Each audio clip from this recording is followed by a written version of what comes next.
वापस ठीक होंगे। मैं भी एकदम बढ़िया हूँ। आज हम पढ़ेंगे बलबन। हम पहले भी पढ़ रहे थे सल्तनत एरा, उसमें हमने बाकी सारे जो राजा हैं वो पढ़ चुके हैं। लास्ट के 2 और बचे, वो इतने इम्पोर्टेंट नहीं है तो वो हम नहीं पढ़ेंगे, नाम जानने हैं उनके। बस लास्ट जो राजा इम्पोर्टेंट है वो सिर्फ ये है, बलबन। हम स्टार्ट करेंगे। इसका टाइम पीरियड था 1266 से 86 एडी तक का। इसका जो रियल नाम था वो था गियासुद्दीन बलबन। तो ये उसी ट्राइब से बिलोंग करता था जिससे इल्तुतमिश करता था, इलबरी ट्राइब। तो ये इलबरी ट्राइब से बिलोंग करता था और ये इल्तुतमिश का स्लेव था और मेंबर था चालीसा दल का। यानी याद करो, ग्रुप ऑफ 40 स्लेव, चिहलगानी ग्रुप का ये मेंबर था। पहले नहीं था ये। जब इसको खरीदा था बलबन को इल्तुतमिश ने, तो ये इतना भद्दा दिखता था, इतना भद्दा दिखता था कि अगर कोई इसको देखता था ना तो ये था, ये इंसान है या एलियन है। ये था बिल्कुल नाटा। नाटा है मतलब मेरी तरह गुटका। और ना तो इसकी शक्ल अच्छी थी, शक्ल मेरी तो अच्छी है शक्ल बुरी थी, इसकी आंखें बुरी खड्डे में घुसी हुई थी। इसको देख के ऐसा लगा था ये एलियन है। तो जिससे इसने खरीदा था इल्तुतमिश और उसके साथियों ने उससे बोला कि आपने इसको क्यों रख रखा, इसको तो कोई ना 1 रुपए में भी नहीं खरीदा गया। उस टाइम 1 रुपए मतलब क्या, बहुत कम दाम होते थे, तो इसको तो उसमें भी नहीं खरीदेगा। तो जो इसको बेच रहा था, जो इसका मालिक था, उसने बोला सर शक्ल पे मत जाओ, इसलिए शक्ल पे नहीं जाने का, ऐसे गुट के लोग बहुत अच्छे होते हैं। हाँ, तो मतलब शक्ल पे मत जाओ, इसकी ये बहुत ज्यादा यूजफुल होगा आपके लिए फ्यूचर में, क्योंकि इसमें बहुत ज्यादा कैपेबिलिटीज थी, बहुत ज्यादा ये समझदार था, हर चीज को ले लेके, मतलब इसने इतनी जल्दी अपनी प्रमोशन पा के ये सीधा सुल्तान ही बन गया था। तो हम पढ़ेंगे बलबन के बारे में। तो इसका नाम था गियासुद्दीन बलबन। इसकी जो ट्राइब थी वो थी इलबरी ट्राइब और ये स्लेव था इल्तुतमिश का और मेंबर था चालीसा दल का।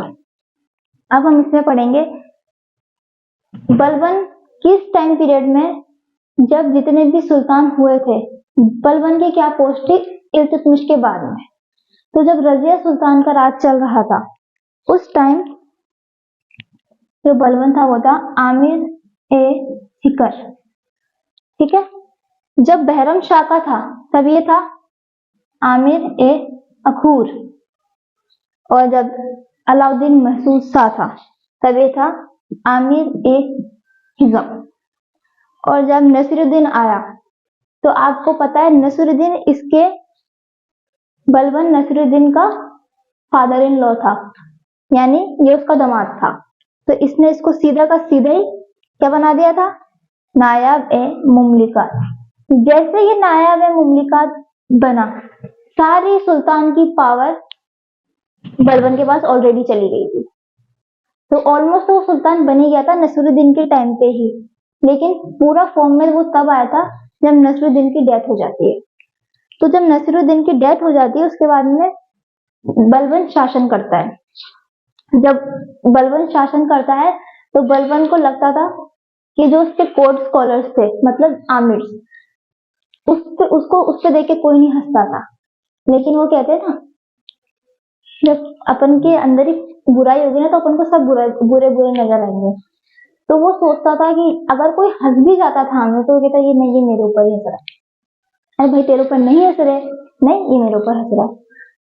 अब इसने एक दिन कोर्ट में 2 आमिर एक किसी बात पे हंस रहे होंगे, किसी ने कोई चुटकुला वगैरह मारा होगा, तब ये बलबन देखता है और कहता है तुम हंसे कैसे? क्योंकि सर कोई बात पे ऐसे जोक मार दे इसलिए हम हंस गए। तो बोलता है या तुम काम करने आते हो या जोक मारने आते हो? नहीं, हम काम करने ही आते हैं, लेकिन हम होता है तो जोक भी मार देंगे थोड़े बहुत, क्या हो गया इसमें? तो कहता मेरे को पूरे कोर्ट में हंसी मजाक नहीं होगा, सिर्फ और सिर्फ काम होगा। ठीक है, आमिर ने बोला ठीक है, जैसा आप बोलेंगे वैसा होगा। तो 3-4 दिन बीतते, फिर एक दिन एक आमिर बैठे हुए थे वहां पे, तो उनको अपने घर की कोई बात या कोई और बात याद आ गई, तो उनमें हल्की सी स्माइल आ गई फेस पे। वो बलबन ने देख ली, मना किया था ना हंसने को, फिर क्यों हंस रहा है तू? तो बोलता मैं हंस नहीं रहा हूँ, मैं कोई बात याद आ गई थी तो वो मैं हंस नहीं रहा हूँ बस। तो उसने कहा यहाँ तुम घर की बातें सोचने के लिए आते हो क्या? तो उसने कहा था यहाँ सिर्फ काम होगा, यहाँ तो कुछ भी नहीं होगा। तो इसलिए ये बोला करता था मैं जो बोलूंगा सिर्फ और सिर्फ वही होगा। फिर इसने धीरे धीरे जब इसको लगा कि आमिर से ऐसे नहीं बात बनेगी, तो फिर इसने अपने आप को दो नाम दिए। क्या नाम दिए? इसने बोला पहला तो जिल्ले इलाही। जिल्ले इलाही का मतलब था शेडो ऑफ गॉड। तो बोला था जो सुल्तान होता है ना, वो खुद अल्लाह की परछाई होता है। तो परछाई होता है तो अब तुम परछाई पे ऐसे हंसोगे? तुम भगवान पे ऐसे हंसोगे? इसलिए इसने बोला था कि कोई भी नहीं हंसेगा, सब उस तरीके से रहेंगे। और जो कब कोर्ट में आएंगे तो आंखें भी नहीं मिलाएंगे, क्योंकि हम भगवान से आंखें भी नहीं मिला सकते। उसने बोला ऐसे आएंगे, हाथ फोल्ड करके, गर्दन झुकी होनी चाहिए, आंखें भी नहीं मिल, ना तो गर्दन उठनी चाहिए ना आंखें मिलनी चाहिए। फिर इसने अपने आप को दूसरा नाम दिया, वो दिया इसने नियामत ए खुदाई। नियामत ए खुदाई का मतलब होता है रिप्रेजेंटेटिव ऑफ गॉड। ये बोलता था मैं रिप्रेजेंटेटिव ऑफ गॉड हूँ, तो तुम मेरे को देख भी नहीं सकते, मेरे से बात भी नहीं कर सकते, मेरी तरफ आंख भी नहीं उठा के देख सकते हो और ना हंस सकते हो। तो सब आदमी से वैसे डरते थे कि ये तो धन की आदमी है, इसलिए इससे कोई बोलता नहीं था। ठीक है। अब जो बलवंत था वो एक थ्योरी में बिलीव करता था। वो कौन सी थ्योरी में बिलीव करता था? वो करता था ब्लू ब्लड थ्योरी। उसमें क्या होता था, जिनका खून जो पवित्र है वो ही बने हैं सिर्फ और सिर्फ शासन करने के लिए। मतलब बलवंत बिलीव करता था ब्लू ब्लड थ्योरी पे। ब्लू ब्लड थ्योरी का मतलब ये होता है कि जिसका खून पवित्र है वो ही बना है सिर्फ और सिर्फ शासन करने के लिए, बाकी ऐरा गैरा कोई भी शासन नहीं कर सकता, कोई भी सुल्तान नहीं बन सकता। ठीक है भैया, नहीं बन सकते, कोई बात नहीं। तो ये इसलिए डिवाइन ऑफ किंगशिप थ्योरी पे भी बिलीव करता था कि मैं ही खुदा हूं, तो तुमको मेरे को रेस्पेक्ट देनी ही पड़ेगी। तो ये दो थ्योरी पे बिलीव करता था। फिर ये बोलता था, जो आमिर थे, आमिर बोलते थे कि खुद तो ही इसकी ना अद का ना गद का, और चला है हमको ज्ञान देने। तो ये ज्ञान, फिर वो बोलता था मैं ज्ञान नहीं दे रहा हूँ, मैं बिलोंग करता हूँ पर्शिया की टिशक डायनेस्टी से। पर्शिया का सबसे बड़ा और सबसे सम्मानित जो डायनेस्टी थी वो कौन सी थी? शिहाब डायनेस्टी थी। तो क्या मैं उससे बिलोंग करता हूँ। अब कोई सुल्तान बोलेगा तो सबको माननी पड़ेगी, हाँ भैया मानते हैं, हम अपने यहाँ से बिलोंग करते हैं। ठीक है भैया। फिर इसको ये था कि मेरे को मेरा पूरा जो कोर्ट है, पूरा दरबार है, वो सजा हुआ चाहिए था। सजा हुआ कैसे? पूरा लग्जरियस चाहिए। अगर कोई आम इंसान वहां आ जाए तो वो पागल ही हो जाए, उसका सेल्फ कॉन्फिडेंस ही खत्म हो जाए पूरा दरबार देख के। उसमें जिसने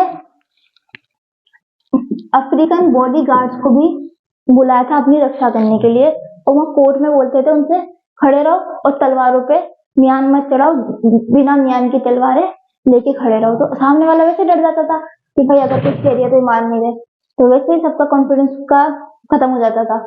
तो ये अपना कोर्ट को डेकोरेट करता था। अब इसने पर्शिया के कस्टम स्टार्ट किए थे। इसने 4 कस्टम स्टार्ट किए थे। कौन कौन से थे वो? फर्स्ट था सिजदा।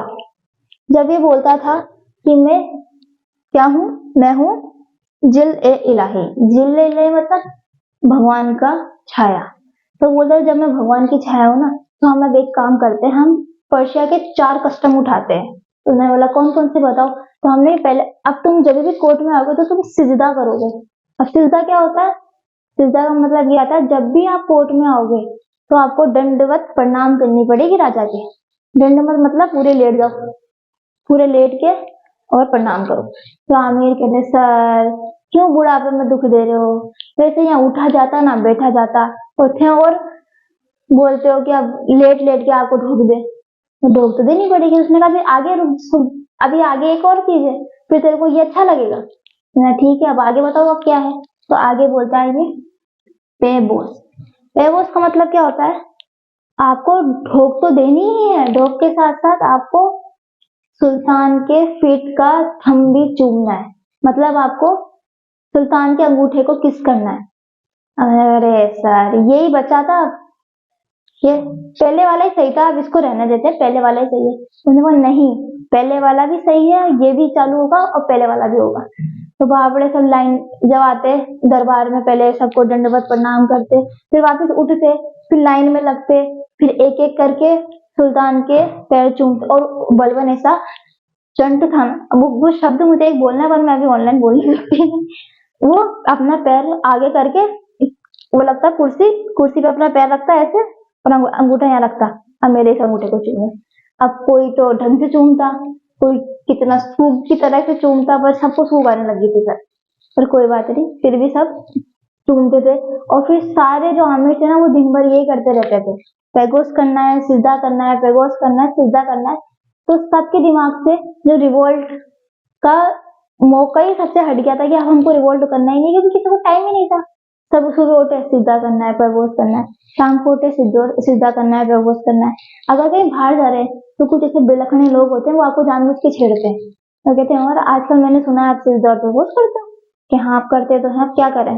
तो ऐसे ही सिद्धा करवाता था, पैगोस कराता था। फिर इसने एक और कस्टम चालू किया था, उसको बोलते हैं तुलादान। तुलादान का मतलब ये होता है, एक तराजू में आपको बिठाते हैं, एक साइड सोने के सिक्के, चांदी के सिक्के, ड्राई फ्रूट्स, जिसकी जैसी हैसियत होती है उसके वजन के अकॉर्डिंग वहां रखा जाता है, फिर वो गरीबों को तस्लीम कराया जाता है, मतलब बांटा जाता है। तो ये होता है तुलादान। फिर इसने एक करवाया था नवरोज। नवरोज का मतलब होता है हैप्पी न्यू ईयर। फिर इसने एक ग्रुप था, उसको उसने खत्म करा था। कौन सा ग्रुप था वो था चालीसा दल, यानी ग्रुप ऑफ 40 ले तुर्क एक चिहलगानी ग्रुप का इसने खत्म करवाया था उसको। तो इसने सप्रेस करा था चालीसा दल को। फिर इसने चालीसा दल का एक मेंबर था बकबक, अब शायद वो बचपन में बकबक ज्यादा करता होगा, इसलिए उसके घर वालों ने उसका नाम रख दिया बकबक। तो ये जो इसने आमिर था बकबक, इसको उसने पनिश किया था। एक इसका सिपाही था, सिपाही को बकबक ने डांट दिया। जब बकबक को डांट दिया, बकबक ने सिपाही को डांट दिया, तो जो बकबक ने अपने जो सेनापति होता है उससे शिकायत करी कि मेरे को ऐसे बकबक ने डांटा।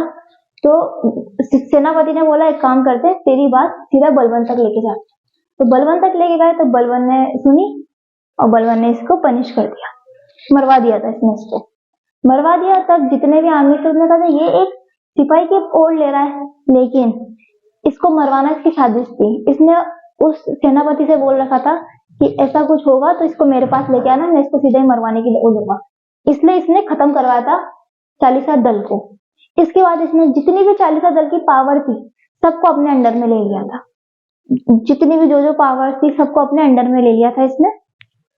ऑल पावर फ्रॉम चालीसा दल रिस्टोर्ड बाय क्राउन, मतलब बलबन ने अपने शासन में ले लिया था।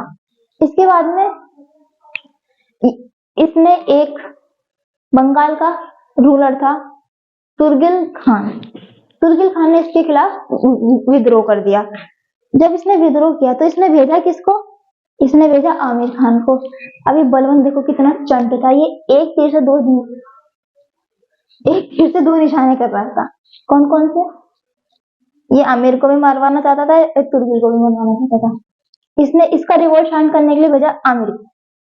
जब इसने आमिर को भेजा तो आमिर ने बोला सर उसकी जो सेना है वो हमसे डबल है, हम हार ही जाएंगे, तो अभी एक काम करते हैं, थोड़े दिन रुकते हैं, सेना इकट्ठी करते हैं, फिर हम इस पर आक्रमण करेंगे।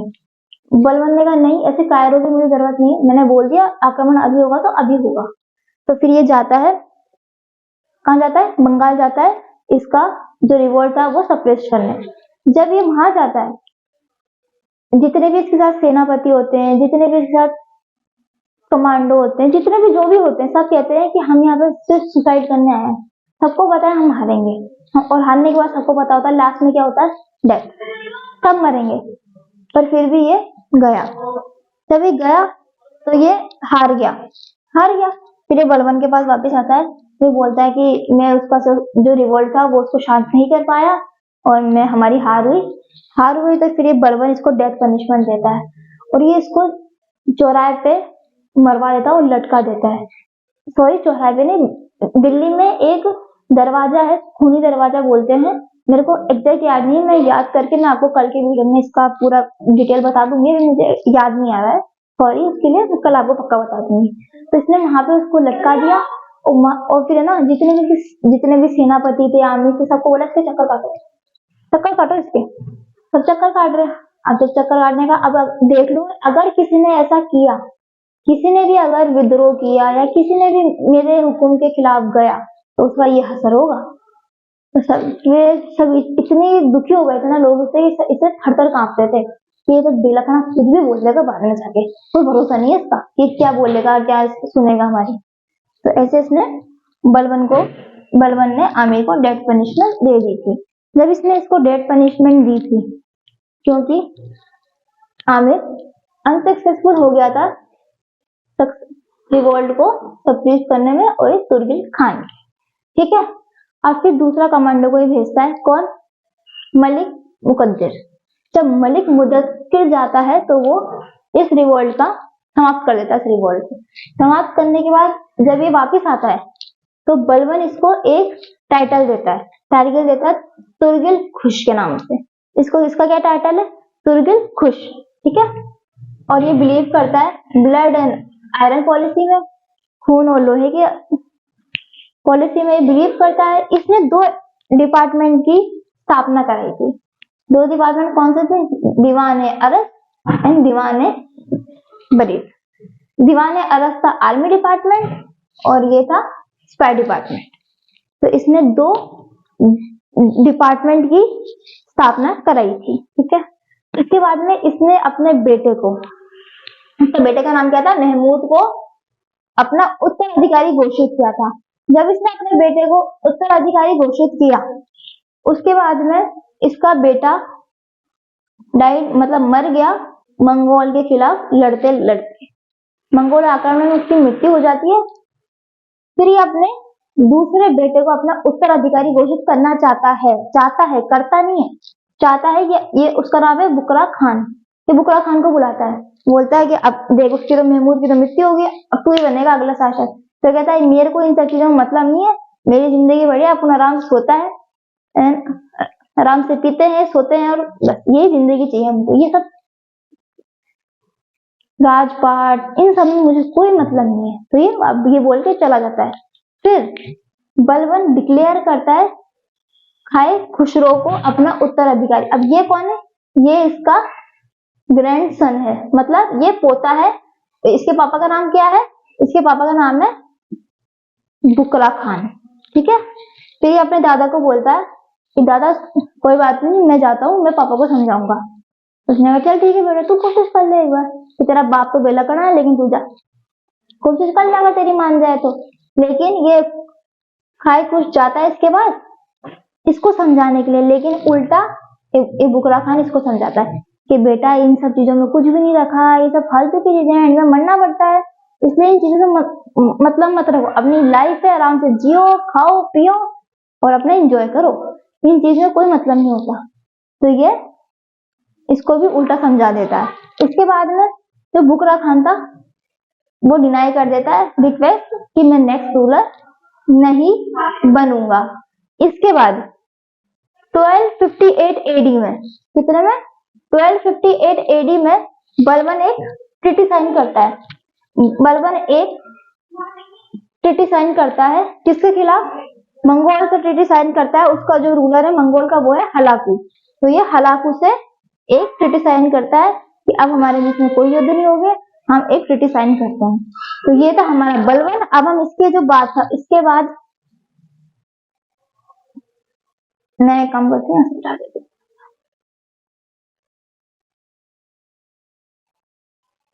तो इसके बाद हम जो नेक्स्ट रूलर पढ़ेंगे बलबन के बाद, सिर्फ 2 ही बचे थे, फिर हमारा स्लेव डायनेस्टी खत्म हो जाता है। तो फिर है खाई कुछ बाद। ये भी क्या था? ये भी पोता था बलबन का। और इसकी मृत्यु कैसे हो जाती है?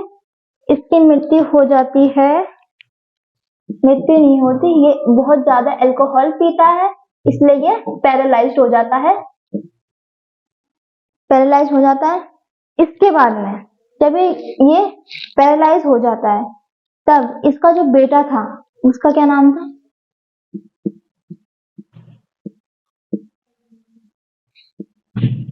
थाइमूस। इसका जो पालन पोषण करता है उसका नाम था जलालुद्दीन खिलजी। अलाउद्दीन खिलजी का ससुर या चाचा, ठीक है, वो इसकी पालन पोषण करता है। जब पालन पोषण करता है तो अलाउद्दीन खिलजी अपना अपना जो डायनेस्टी था वो रूल करने वाला था, इसलिए वो इसकी मृत्यु करवा देता है। जब इसकी मृत्यु, ये छोटा सा बहुत छोटा बच्चा था, मे भी शायद 8-9 महीने का ही बच्चा था, इसकी वो मृत्यु करा देता है। एक दिन इसको लेके जाता है वो शिकार पे अपने साथ, मैंने इसको टहला के लाता हूँ और टहला के ले जाके मुंह मार देता है। पर जलालुद्दीन खिलजी इसको मारना नहीं चाहता था, पर इसने बोला अगर मैं नहीं मारूंगा तो कोई और सा खिलजी मार देगा इसको, इसलिए अच्छा अपन ही मार देते हैं। इसलिए इसने इसकी हत्या करके फिर इसने नया एक डायनेस्टी बचाई, वो थी खिलजी डायनेस्टी। तो आज हम कल पढ़ेंगे खिलजी डायनेस्टी में पढ़ेंगे हम जलालुद्दीन खिलजी। तो बस यही था छोटा सा वीडियो। अगर आपको अच्छा लगा हो तो इसे लाइक कीजिएगा, शेयर कीजिएगा, कमेंट कीजिएगा and subscribe to our YouTube channel which is study with Himanshu. तो मिलेंगे कल नेक्स्ट वीडियो में, जब तक के लिए बाय बाय।